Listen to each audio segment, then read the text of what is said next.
हाँ, यो कैसी आवाज थी? हाँ, आंधी आई है के? यो लालटेन कैसे बुझ गई? हो सकता है हवा कुछ ज्यादा ही तेज होगी, तभी लालटेन के हिलने की आवाज आ रही थी। कैसी अजीब रात है। न जाने इस गांव में हर अमावस की रात मनहूसियत क्यों छा जावे हैं। अनु, हाँ अनु रुक जा। हाँ, यो कैसी आवाज है? ऐसा लग रहा है मानो कोई दूर से चिल्ला रहा हो। अनु बेटा, बगीचे में मत जा। बगीचा? अनु, बगीचे में मत जा, वहां जॉन मैथ्यू है। हाँ, जॉन मैथ्यू? अनु बेटा मत जा बगीचे में। हाँ, कहीं अनु खतरे में तो नहीं है? मैंने जाके देखना होगा।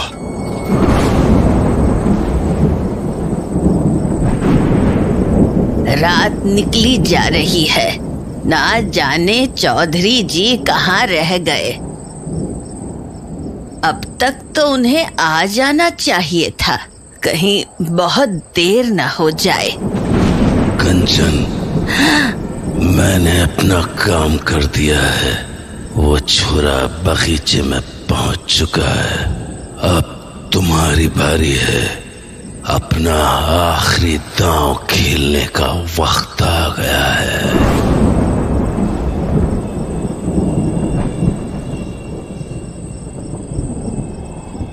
ये माँ इतनी रात को बाहर क्या कर रही है? कहीं वो आज रात दोबारा बगीचे में तो नहीं जाने वाली है? हाँ, वो तो चली गई।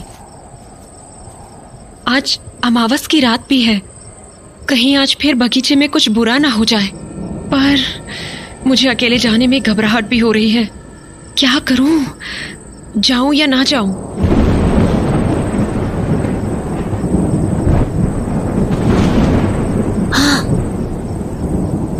हाँ, ये मासी क्या कर रही हैं? और वो भी इतनी रात को? हाँ, मासी कहाँ गई होंगी? हाँ, यहाँ तो कोई भी नहीं है और बाहर का दरवाजा भी खुला है। कहीं मासी बगीचे में तो नहीं गई हैं? जाकर देखता हूँ।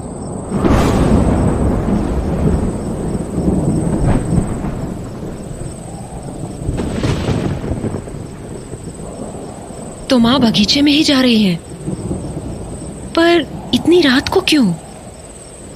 पापा से बात करने तो ये शाम को जाया करती हैं। माँ को अंदर गई कुछ देर हो चुकी है, मुझे भी अब उनके पीछे जाना चाहिए। आज मैं पता लगा कर रहूंगी कि अमावस की रात को आखिर होता क्या है।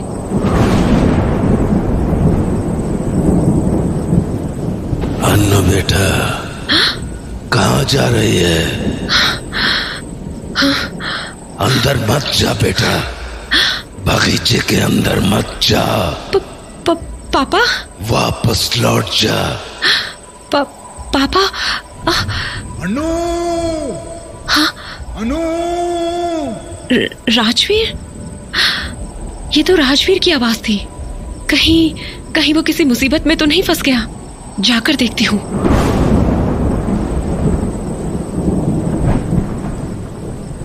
मासी तो सच में बगीचे के अंदर चली गई। उन्हें जरूर कुछ पता चला है। उनके पीछे जाके देखता हूँ। आवाज तो अंदर से ही आई थी, पर बगीचे में तो कोई भी नहीं दिख रहा है। कोई भी नहीं है यहाँ। फिर वो आवाज किसकी थी? और बगीचे के बाहर वो आवाज पापा की ही थी ना? फिर हाँ, ये सामने की झोपड़ी में रोशनी कैसे होने लगी? अभी तो यहाँ बिल्कुल अंधेरा था। कहीं अंदर कोई है तो नहीं? शायद माँ? जाकर खिड़की से देखती हूँ। हाँ, मैं मासी का पीछा कर ही रहा था कि मैंने उन्हें झोपड़ी के पास जाते हुए देखा। मासी झोपड़ी की खिड़की से अंदर देखने की कोशिश कर रही थी, तो मैं भी झोपड़ी के और पास चला गया और मासी को छुप के देखने लगा। मैं मासी को देख ही रहा था कि तभी वो जोर से चीखी और भागकर झोपड़ी के अंदर चली गई। मुझे समझ नहीं आया कि आखिर मासी ने अंदर ऐसा क्या देख लिया कि उनकी चीख निकल गई। तो मैं भी खिड़की के पास जाकर अंदर झांकने लगा, पर अंदर जो मुझे दिखा उसने मेरे होश उड़ा दिए। अंदर नानी खड़ी थी और उनके बगल में वही पतीला था जो उस झोपड़ी में हमेशा रखा होता था, पर इस बार उसमें सलाइन की बोतल से खून की बूंदें गिर रही थी। नीचे लगी आग से वो पतीला उबले जा रहा था और नानी उसे देखकर मुस्कुराई जा रही थी। उस पतीले के ठीक बगल में एक खटिया रखी थी जिस पर कोई लेटा हुआ था और उसके हाथों में सुई घुसी हुई थी। गौर से देखा तो समझ आया कि पतीले में उसी इंसान का खून बूंद बूंद करके इकट्ठा हो रहा था, पर होश तो मेरे तब उड़े जब मैंने उस आदमी का चेहरा देखा। वो कोई और नहीं बल्कि राजवीर भैया थे। उसके बाद मैं भी भागकर झोपड़ी के अंदर चला गया। माँ, ये क्या कर रही हो तुम? हाँ, क्या किया है तुमने राजवीर के साथ? वही जो मुझे करना चाहिए था। माँ, तुम पागल हो चुकी हो। हटो सामने से, मुझे देखने दो उसे। अब बहुत देर हो चुकी है अनु। हाँ? क्या मतलब? क्या बोल रही हो तुम? यही कि राजवीर अब बच नहीं सकता। मेरी इस विधि के बाद कोई नहीं बच पाया है। क्या बकवास है ये? हटो सामने से, मुझे देखने दो। मत जाओ उसके पास। मैंने कहा ना, अब बहुत देर हो चुकी है। अब कुछ नहीं कर सकती हो तुम। इसीलिए जो हो रहा है वो होने दो। वैसे भी इस सब के लिए मैंने बहुत लंबा इंतजार किया है। पागल हो चुकी हैं आप। सुन रही हैं आप? पागल हो चुकी हैं आप। आपको अंदाजा भी है कि आप ये क्या कर रही हैं? अरे, आपने एक इंसान की जान ले ली है। मार डाला है आपने उसे। विधि के पूरे होने के लिए ये जरूरी है। अरे, बाहर में गई आपकी विधि। नहीं जानना है मुझे आपकी विधि के बारे में। यहाँ किसी की जान चली गई है और आपको अपनी विधि की पड़ी है। उस रात आप मास्टर जी को इसीलिए बगीचे में लेकर आई थी ना? हाँ, इसीलिए लेकर आई थी ना, ताकि आप उनकी जान ले सके। हाँ, कहाँ है मास्टर जी? बताइए। लापता? हाँ, अरे मार डाला है आपने उन्हें, मार डाला है। हाँ, मार डाला। ले ली मैंने उनकी जान। क्यों? क्या बिगाड़ा क्या था उन्होंने आपका? क्यों मार डाला उन्हें आपने? ताकि पापा को उनकी आवाज दिला सको, है ना? हाँ, यही सोच रही है ना आप कि मुझे इस बारे में कैसे पता चला? देखी है मैंने आपकी किताब। अच्छे से पता है कि आप कौन सा खेल खेल रही हैं। राजवीर से क्या चाहिए था आपको? हाँ, इसने क्या बिगाड़ा था आपका? क्यों मार डाला इसे? सही समय आने पर तुझे वो भी पता चल जाएगा कि राजवीर का शरीर मुझे क्यों चाहिए था। अरे, अब कौन सा समय आने वाला है? मार तो डाला आपने सबको, मास्टर जी, राजवीर। ये सब करना जरूरी था। अरे क्यों जरूरी था? अपनी मनगढ़ंत विधि के लिए आपने उन्हीं लोगों की जान ले ली जो हमें अपना मानते थे, जो हमसे लगाव रखते थे। आखिर क्यों माँ, क्यों? तूने कहा कि तूने मेरी किताब पढ़ी थी। हाँ, तो तुझे उस पन्ने की आखिरी लाइन याद नहीं है? हाँ, कौन सी लाइन? यही कि आत्मा और शरीर के अंगों के मिलन के लिए करुणा भाव का होना आवश्यक है। तो इससे इन सब का क्या लेना देना? अनु, मैंने पहले ऐसी कोशिशें बहुत की थी। इसी वजह से गांव में बहुत जानें भी गई हैं। उन मौतों से तेरे पापा की आत्मा तो आ गई, पर उन्हें इंद्रियां नहीं मिल पाई। फिर मुझे पता चला कि इस विधि में उन्हीं का खून काम आएगा जो हमारे परिवार से बेहद करीब होगा, लगाव रखेगा, और तो और जिसकी कोई एक इंद्री सबसे तेज होगी। जैसे मास्टर जी, उनकी आवाज बहुत अच्छी थी क्योंकि वो संगीत सिखाते थे और उन्हें हमारे घर से लगाव भी था।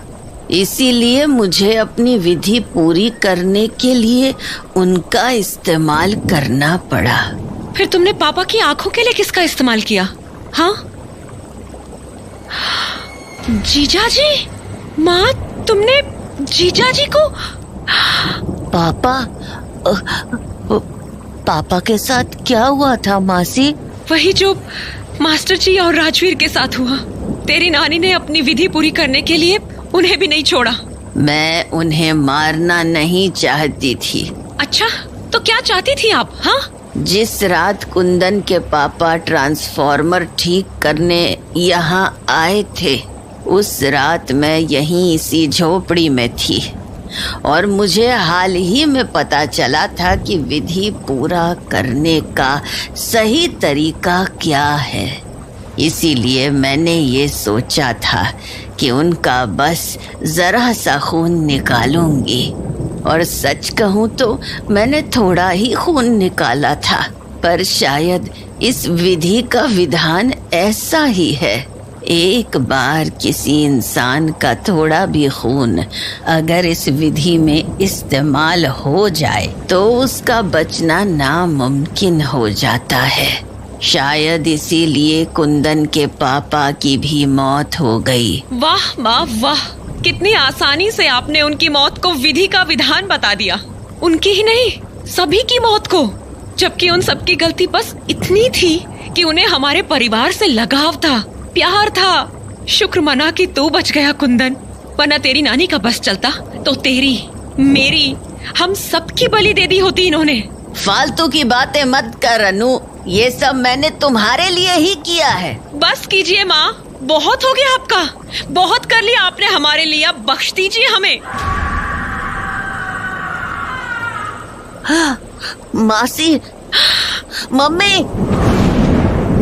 मम्मी की चीख सुनते ही हम लोग भागे भागे घर तक गए, पर वहां पहुंचने पर मैंने जो देखा उससे मेरे अंदर इतनी ज्यादा दहशत भर गई कि मेरा शरीर पत्ते की तरह कांपने लगा। हमारा घर धू धू कर जल रहा था और सामने जॉन मैथ्यू और उसके लोग खड़े थे। वहीं जमीन पर मम्मी बेहोश पड़ी थी। मम्मी को जमीन पर बेहोश देखकर मैं भागकर उनके पास चला गया। जॉन मैथ्यू, ये क्या किया तुमने? वही जो मुझे बहुत पहले कर देना चाहिए था। कुछ ज्यादा ही मोहलत दे दी थी तुम लोगों को मैंने, पर फिर मुझे ख्याल आया कि तुम सब की अकड़ तो इसी घर में है ना, और अगर मैंने ये घर ही तुम लोगों से छीन लिया, उसके बाद तो तुम लोगों के लिए इस काम में कुछ भी नहीं बचेगा। तो देखो, घर तो धू धू कर जल रहा है। अब कहाँ रहोगे तुम लोग? हाँ, तुम्हारी हिम्मत कैसे हुई? हिम्मत? यहाँ मैंने तुम्हारा घर जला दिया है और तुम हिम्मत की बात कर रही हो? अनु चौधरी, मैंने कहा था ना, तुम्हें अंदाजा भी नहीं है कि मैं क्या क्या कर सकता हूँ। देख लिया ना मेरी बात ना मानने का नतीजा। अब तो सामान भी मानने की नौबत नहीं रही। मुंह क्या देख रही हो मेरा? अपने परिवार को उठाओ और निकलो यहाँ से, वरना तुम सभी के टुकड़े टुकड़े करके कुत्तों को खिला दूंगा, समझी ना? ए जॉन मैथ्यू, जबान संभाल के बात करो। ये लो, रस्सी जल गई पर बल नहीं गया। अरे अपने घर को गौर से देखो अनु चौधरी, तेरी सारी अकड़ कैसे आग में जल रही है। भरोसा नहीं होता तो अपनी माँ को ही देख लो, कैसे अकड़ मिट्टी में मिलकर रह गई है। क्यों रे बुढ़िया, सही कहा ना? क्या हुआ, बोलती बंद हो गई? हाँ, मैं बस सही मौके का इंतजार कर रही थी जॉन मैथ्यू, और अब वो मौका आ चुका है। आग लगाने की बारी अब मेरी है। हाँ? ये क्या हो रहा है? ये आग कैसे? चिंता मत कर, कुछ ही देर में तेरा भी हश्र यही होगा। ये सब क्या हो रहा है? कौन है? कौन है?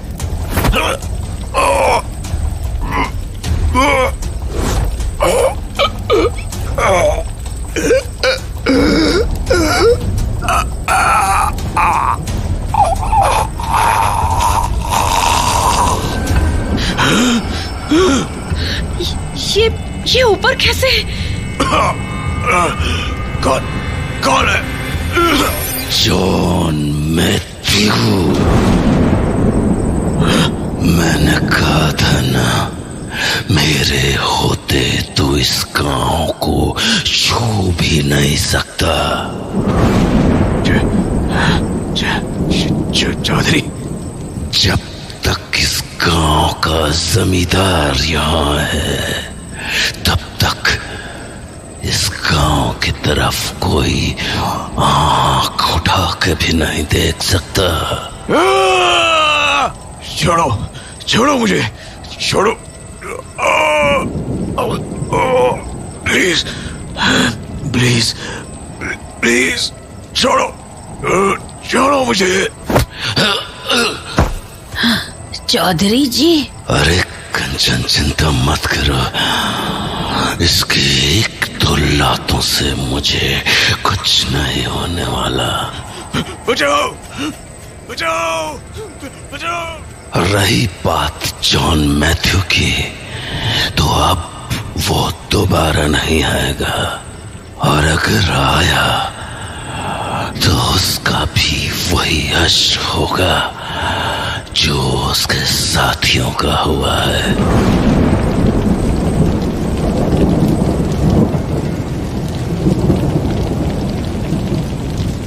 देख ले अन्नू, तू भी देख ले कुंदन, तुम दोनों के सारे सवालों के जवाब तुम्हारे सामने हैं।